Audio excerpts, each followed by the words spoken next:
Missouri is an effort by Barack Obama, Eric Holder, and George Soros to remake the state of Missouri.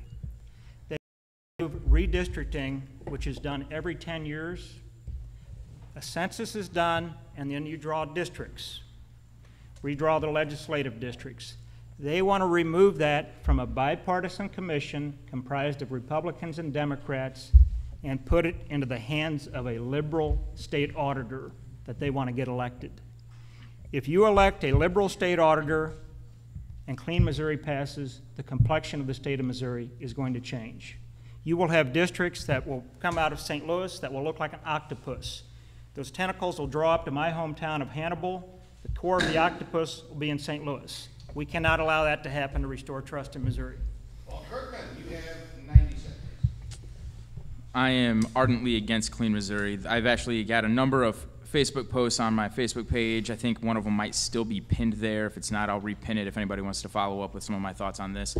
Basically, this is going to help centralize power with redistricting into the hands of one person. Right now, when we redistrict our lines, it's a bipartisan commission, so there is representation. The whole process is much closer to the people. If this passes, all that goes away, and it goes into the hands of the state auditor. And the problem here is now the state auditor's office is far more political than it even would have been just through our partisan elections. There's going to be a lot more people interested in getting their auditor of choice elected because it's a lot more efficient to pour a lot of money into the state auditor you want rather than spreading it across 15 or 20 state house districts because you're trying to win seats in the General Assembly.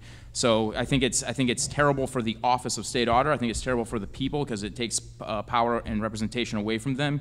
And so I'm against it, and it's my hope that everybody votes no on this because I think this might be a first in America if this passes, this particular piece of legislation. And then I think we're going to, if it does, we're going to set a terrible example for the rest of America, and it's really going to throw our government and our Republican form of government into a really terrible place for several years.